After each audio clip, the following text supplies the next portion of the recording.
कौन कौन से लोग, किस तरह के लोग, कौन कौन सी समस्याएं लेकर आपके बजरंग धाम में पहुंचते हैं? देखिए, इसका नाम है श्री संकट मोचन बजरंग धाम जी।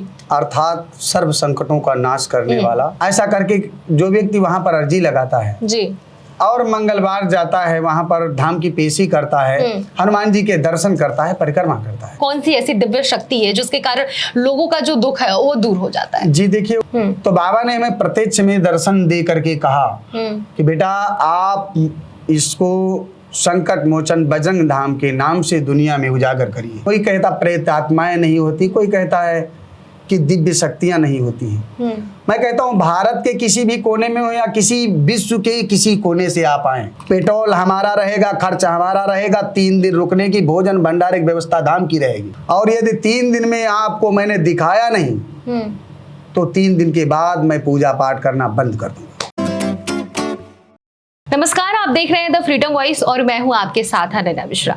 हमेशा हम एक से बढ़कर एक खास मेहमानों को लाते हैं जो चर्चा में रहते हैं और उनके अंदर कोई ना कोई ऐसी उपलब्धि जरूर होती है जिसके कारण वो चर्चा का विषय बनते हैं। आज एक बार फिर से हमारे साथ खास मेहमान की मौजूदगी हो गई है जिनका नाम है अजय शास्त्री। ये अजय शास्त्री वो मेहमान है जो सीतापुर जिले में जो बजरंग धाम है वहां के ये पुजारी है और इनका कहना है कि हमारे बजरंग धाम में जो भी व्यक्ति रोता हुआ आता है वो हंसता हुआ वापस लौट कर जाता है, इनका ये कहना है। अब इसी विषय पर आज हम लोग बातचीत करेंगे कि वो कौन से व्यक्ति हैं, क्यों रोते हुए इनके धाम पर पहुंचते हैं और आखिर ये पुजारी जी ऐसा क्या कर देते हैं कि वो हंसते हुए अपने घर को वापस लौटते हैं, कौन कौन सी उनकी मनोकामनाएं पूर्ण हो जाती हैं। तो सबसे पहले तो पंडित जी, आपका हमारे चैनल पे बहुत बहुत स्वागत है। आप लोगों का भी बहुत बहुत स्वागत है जी। सबसे पहले तो सवाल यही करूंगी कि आपका जो बजरंग धाम है काफी ज्यादा चर्चा में है। ऐसा माना जाता है कि वहां पर आप लोगों का जो दुख होता है उसका आप निवारण कर देते हैं। वो अपने जब घर को पहुंचते हैं, जैसा कि मैंने शुरुआत में इंट्रोडक्शन में ही बताया कि रोते हुए लोग हंसते हुए वापस जाते हैं। सबसे पहले तो बताइए, कौन कौन से लोग, किस तरह के लोग, कौन कौन सी समस्याएं लेकर आपके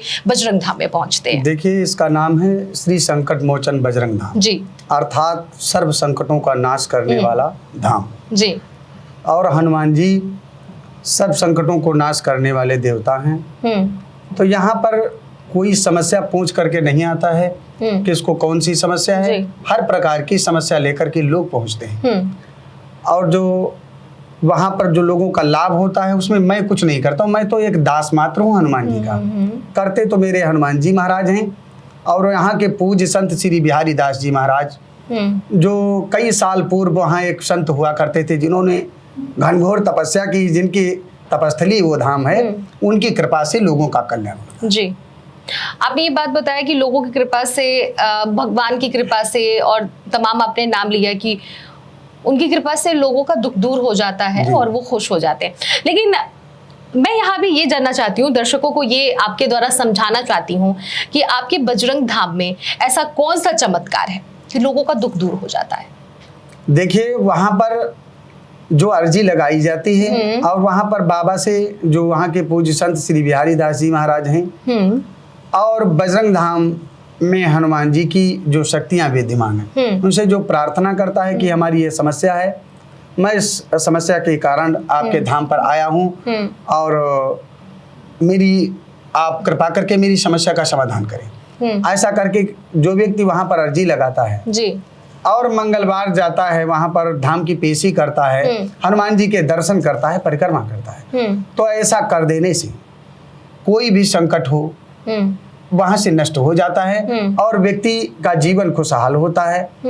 ऐसे करके आज तो लाखों की भीड़ हो रही वहां पर, दूर दूर से लोग आते हैं और अपनी समस्या लेकर के, और उनकी हर एक व्यक्ति की हर समस्या का समाधान होता है। ठीक है, आपने ये तो बताया कि हर एक व्यक्ति की समस्या का समाधान होता है और बार बार आप एक पुजारी जी का जिक्र भी कर रहे हैं। मैं उनके बारे में सबसे पहले जानना चाहूंगी, फिर बाकी के और विषयों पर आऊंगी। सबसे पहले उनके बारे में बताइए कि उनके अंदर कौन सी ऐसी दिव्य शक्ति है जिसके कारण लोगों का जो दुख है वो दूर हो जाता है? जी देखिए, उनको मैंने प्रत्यक्ष में नहीं देखा है। लोग कहते थे कि यहाँ पर कोई संत रहता था, पर जब हम बचपन में हम जो ये पूजा पाठ है और जो हनुमान जी की भक्ति कर रहे हैं तो आज से नहीं कर रहे हैं। तकरीब 8-9 साल की उम्र होगी तब से हम हनुमान जी की सेवा में लगे। तो यही करते करते वहां पर एक बहुत भयानक जंगल था जहां पर ये धाम आज बना है, श्री संकट मोचन बजरंग धाम।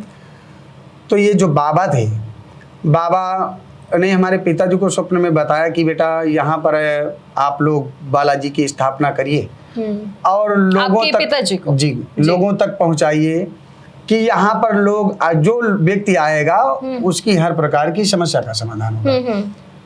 तो यही करते करते पिताजी हमारे पढ़े लिखे नहीं थे, तो थोड़ा बाबा का ध्यान करते थे, पूजा पाठ करते थे, लेकिन धीरे धीरे समय बीता। जब हमारी उम्र करीब 8-9 साल की हुई जी, तो हम हनुमान जी की सेवा में लगे। फिर हमने पढ़ाई की, तो यहाँ थोड़ा बहुत पढ़ाई करके फिर नैमिष गए, वहाँ से पढ़ाई की। उसके बाद जब हम आए तो बाबा ने हमें प्रत्यक्ष में दर्शन दे करके कहा कि बेटा आप इसको संकट मोचन बजरंग धाम के नाम से दुनिया में उजागर करिए, यहाँ पर बैठिए, लोगों का कल्याण तुम्हारे हाथों से होगा। आप ये आपके पिताजी के स्वप्न में नहीं, हमसे जो बाबा जी ने बताया जी। और आज मैं कहता हूँ संसार में आज तक लोगों ने देखा है कि एकमात्र संशय का विषय बना हुआ है कि शक्तियां होती भी हैं नहीं होती हैं। कोई कहता प्रेत आत्माएं नहीं होती, कोई कहता है कि दिव्य शक्तियां नहीं होती हैं। मैं कहता हूँ भारत के किसी भी कोने में हो या किसी विश्व के किसी कोने से आप आए, पेट्रोल हमारा रहेगा, खर्च हमारा रहेगा, 3 दिन रुकने की भोजन भंडारे की व्यवस्था धाम की रहेगी। और यदि 3 दिन में आपको मैंने दिखाया नहीं तो 3 दिन के बाद मैं पूजा पाठ करना बंद कर दूंगा। तो ये तो आप बहुत बड़ा लोगों को संदेश दे रहे हैं कि बहुत बड़ा नहीं, ये हमारे बाबा कहते हैं बेटा तुम डरिए मत, डरिए मत, बोलिए ऐसे करके लोगों को बताइए ये संकट मोचन बजरंग धाम है। यहाँ पर मैं पूज्य संत श्री बिहारी दास जी हूँ संसार में। और लोग देखते हैं कि धामों पर जाते हैं, बहुत सारे धामों पर जाते हैं, कहते हैं महाराज ने बहुत हम लूटे गए, पैसा हमसे लूट लिया गया, लेकिन हमारा लाभ नहीं। अच्छा, इस संकट मोचन बजरंग धाम में किसी प्रकार का कोई चढ़ावा नहीं, कोई दान दक्षिणा नहीं है, ठीक है। और इस संकट मोचन बजरंग धाम का नाम लेकर जो घर पर रह करके व्यक्ति अर्जी लगा देता है तो वहीं पर आधी समस्या नष्ट हो जाती है।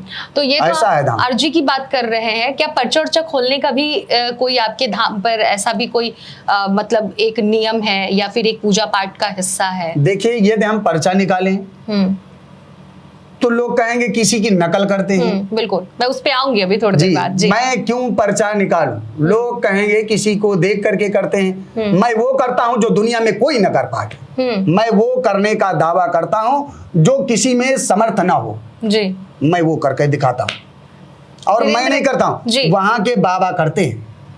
मतलब उनके आशीर्वाद के द्वारा आप करके दिखाते हैं। बिल्कुल, मैं ये मान सकती हूँ। ठीक है, धीरेन्द्र कृष्ण शास्त्री को आप बखूबी मुझे लगता है जानते होंगे, जो बागेश्वर धाम के पीठाधीश्वर कहे जाते हैं। ऐसे में जब उनका मामला सामने इस देश दुनिया में आया था तो ये कहा जा रहा था कि झूठ है, फ्रॉड है, लोगों को बेवकूफ बनाया जा रहा है। लेकिन उन्होंने कई प्रमाण साबित किए अपने कि मैं लोगों के मन की बात जान जाता हूँ, उसको लेकर भी उनपे तमाम सवाल खड़े हुए, और लोगों के दुख को दूर करता हूँ। सिर्फ बाबा की पर्ची खोल दो, अर्जी लगा लो, दुख दूर हो जाएगा। क्या ठीक बिल्कुल उसी तरह से आपका भी है? देखिए, और आपने बोला कि मैं नकल किसी का नहीं करता। नहीं, मैं नकल नहीं करता हूँ, क्योंकि नकल क्यों करूं मैं, जो सत्य का धाम है। लेकिन आप भी जो काम बता रहे हैं बिल्कुल ठीक उन्हीं की तरह बता रहे हैं कि मैं सारा दुख दूर कर देता हूँ, लोग अर्जी लगा ले। देखिए, मैं नहीं दूर करता हूँ, मैंने कई बार कहा मैं नहीं दूर करता हूँ। सिर्फ मेरा नाम हो रहा, करते तो मेरे बाबा हैं।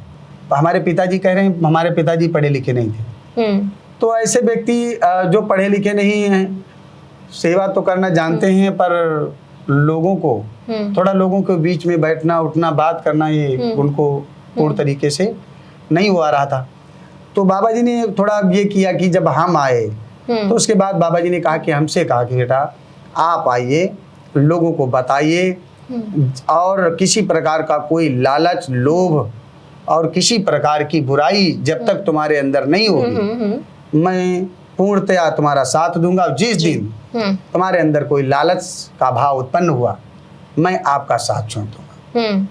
तो आपको लालच नहीं है। बाकी जो आपके धाम का जो खर्चा है, खर्चे तो सब में आते हैं। ऐसा कहा जाता है कि पुजारी हो या पंडित हो या फिर कोई भी ऐसा धाम हो, वहां पर लोगों के चढ़ावा से ही वहां के लोगों का जीवन यापन होता है। फिर आप लोग कैसे अपना जीवन यापन करते हैं? जी देखिए, मेरे दादा परदादा, मेरे पूर्वज एक किसान थे जी। मेरे पिता के नाम अभी 25 बीघा जमीन जो लोग खेती करते थे।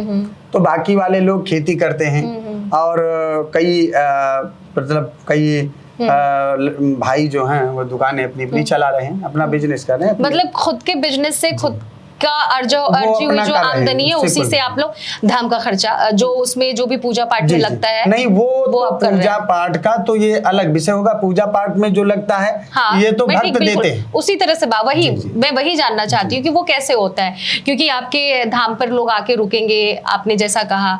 देखिए हमने ये कहा है कि बाबा ने ये कहा है कि किसी से मांगना मत, पर कोई देता है अपने आप से तो मना नहीं करते। अच्छा, और कोई अगर ऐसे चला जाए उसको देने की इच्छा ना हो तो उसके लिए भी सारी व्यवस्था बराबर है कि अंतर बनता है? देखिए कोई अंतर नहीं कहते हैं, छोटा जाए तब भी, बड़ा जाए तब भी, और कोई ऊंचा जाए तब भी, कोई नीचा जाए तब भी। बजरंग धाम एक ऐसा धाम है जहाँ पर कोई भेदभाव नहीं है, सबके लिए समान। ठीक है, ये अर्जी किस तरह से लगाई जाती है? क्या उस व्यक्ति को 3 दिन आपके वहाँ रुकना पूरी तरह से जरूरी है, महत्वपूर्ण है, रुकना ही रुकना है? अर्जी लगाने वाले या फिर पूजा पाठ करके वो अपने घर वापस लौट सकते हैं? जी, अर्जी लगाने वाले व्यक्तियों के लिए मैं नहीं कह रहा हूँ कि रुकना जरूरी है। रुकना जरूरी उन व्यक्तियों को है जो लोग देखना चाहते हैं कि मैं कुछ देखना चाहता हूँ। जो अर्जी लगाना चाहते हैं तो अर्जी लगाने का मतलब ये है कि अर्जी लगाने के लिए जो गए हैं, अर्जी की जो सामग्री लगती है थोड़ा बहुत, एक नारियल और ऐसे कुछ लगता है, थोड़ा बहुत सामग्री, उसको ले करके बालाजी की परिक्रमा करके अपनी अर्जी बांध देते हैं। और रुकना चाहें तो रुके, नहीं रुकना चाहते हैं तो अपना वापस चले आवें। और जब मंगलवार हो तो जाकर के धाम की पेशी करें, अपनी श्रद्धा अनुसार बालाजी को भोग लगाएं, पुनः फिर वापस चले आवें।